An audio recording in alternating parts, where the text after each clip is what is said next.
let's read the question.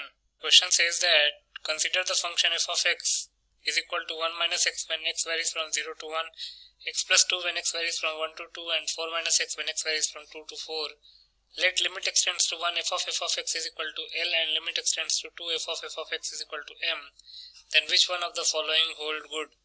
The options are L exists but M does not, M exists but L does not, both L and M exist, neither L nor M exist. इस question में एक function f of x दे रखा है 1 minus x when x varies from close bracket 0 to close bracket 1, x plus 2 when x varies from open bracket 1 to open bracket 2, 4 minus x when x varies from close bracket 2 to 4 close bracket, और limit x tends to 1 f of x L के equal दे रखा है और limit x tends to 2 f of x M के equal दे रखा है। तो बताना है कि L और M एग्जिस्ट करेगा या नहीं करेगा। बहुत ही सिंपल सा क्वेश्चन है। पहले हम की कॉन्सेप्ट लिख लेते हैं।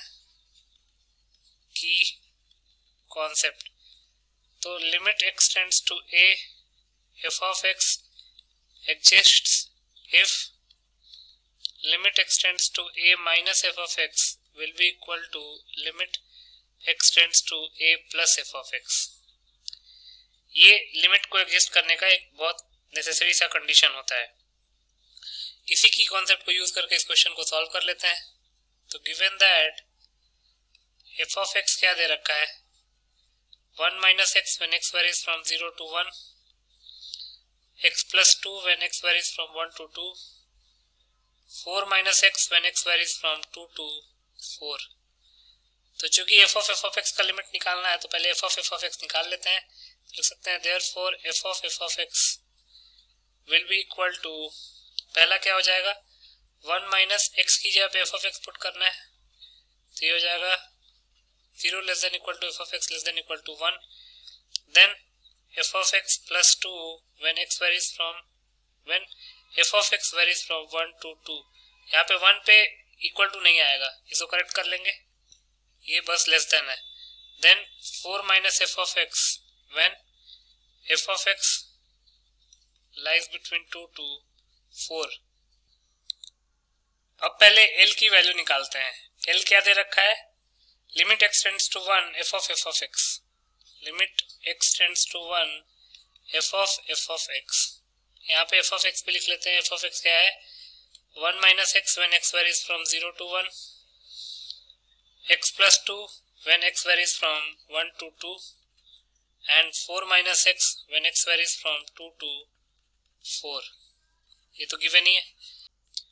अब इसका पहले LHL निकालते हैं। LHL क्या हो जाएगा limit x tends to 1 minus f of x। तो 1 minus के लिए फंक्शन क्या हो जाएगा 1 minus के लिए जो फंक्शन होगा वो 1 minus x हो जाएगा। तो हो जाएगा limit x tends to 1 minus f of 1 minus x।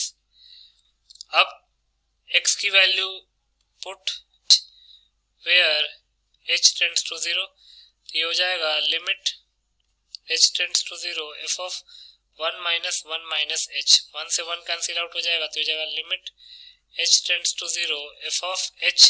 अब h की वैल्यू 0 पुट करेंगे तो f of 0 हो जाएगा, और f of 0 का मतलब क्या है 1 minus 0 दैट इज 1। LHL की वैल्यू 1 आ गई। अब RHL निकाल लेते हैं। RHL क्या हो जाएगा limit x tends to 1 plus f of x, तो ये हो जाएगा limit x tends to 1 plus f of 1 plus के लिए फंक्शन क्या है x plus 2 f of x plus 2। अब put x is equal to 1 plus h where h tends to 0, तो ये हो जाएगा limit h tends to 0 f of 1 plus h plus 2। इसको सिंप्लीफाई करेंगे तो क्या हो जाएगा limit h tends to 0 f of 3 plus h। h की वैल्यू 0 पुट करेंगे तो f of 3 आएगा, और f of 3 के लिए हम क्या करेंगे f of 3 मतलब कि x जो है वो 2 से 4 में लाई कर रहा है तो 4 minus 3 हो जाएगा, 4 minus 3 that is 1। तो इसका मतलब लिख सकते हैं therefore LHL is equal to RHL is equal to 1, therefore limit extends to 1 f of x will exist, क्योंकि दोनों की वैल्यू सेम आई है, LHL और RHL दोनों की वैल्यू सेम आई है तो L तो एग्जिस्ट करेगा। इसका मतलब L exists। अब m की बात करते हैं। m क्या दे रखा है, limit x tends to 2 f of x, f of x। तो पहले इसका LHL निकालते हैं। LHL हो जाएगा limit x tends to 2 minus f of x। 2 minus के लिए फंक्शन क्या लेंगे, limit x tends to 2 minus f of, जो फंक्शन है 2 माइनस के लिए वो है x plus 2। Put x is equal to 2 minus h where h tends to 0, तो हो जाएगा limit h tends to 0 f of 2 minus h plus 2, तो हो जाएगा limit h tends to 0 f of 4 plus minus h, that is limit h tends to 0 f of 4 minus h की value 0 put करेंगे तो f of 4 आ जाएगा, और f of 4 की वैल्यू क्या लिख लेंगे, 4 minus 4 that is 0, 4 minus 4 that is 0। ये LHL आ गया। अब RHL निकालते हैं, ये हो जाएगा limit x tends to 2 plus f of x, तो हो जाएगा limit x tends to 2 plus f of 2 plus के लिए फंक्शन क्या है, 2 प्लस के लिए जो फंक्शन है वो 4 माइनस x। अब again put x is equal to 2 plus h where h tends to 0, तो यहाँ से RHL क्या हो जाएगा, limit h tends to 0 f of 4 minus x की यहाँ पे 2 प्लस h पुट करना है, 2 प्लस h, तो हो जाएगा limit h tends to 0 f of 2 minus h की वैल्यू 0 पुट करेंगे तो f of 2 आ जाएगा, और f of 2 की वैल्यू क्या पुट कर देंगे, f of 2 की value 4 minus 2 that is 2, 4 minus 2 that is 2। तो लिख सकते हैं since LHL is not equal to RHL, क्योंकि LHL की वैल्यू क्या आई थी 0 और RHL की वैल्यू आई है 2, तो इसका मतलब लिख सकते हैं limit x tends to 2 f of x does not exist.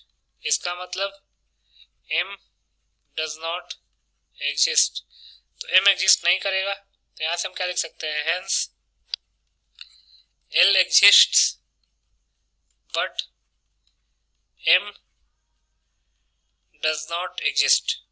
L exist करेगा बट M जो है वो exist नहीं करेगा, तो हमारा आंसर क्या हो जाएगा, L exists but M does not exist। देख लेते हैं किस ऑप्शन में लिखा हुआ है, A ऑप्शन में, तो A ऑप्शन जो है वो हमारा करेक्ट ऑप्शन हो जाएगा। तो यहाँ से लिख सकते हैं therefore A is the correct option, A option जो है वो करेक्ट ऑप्शन हो जाएगा, तो ए ऑप्शन को टिक कर देंगे। So A option will be the final answer. I hope you understood it well, best of luck.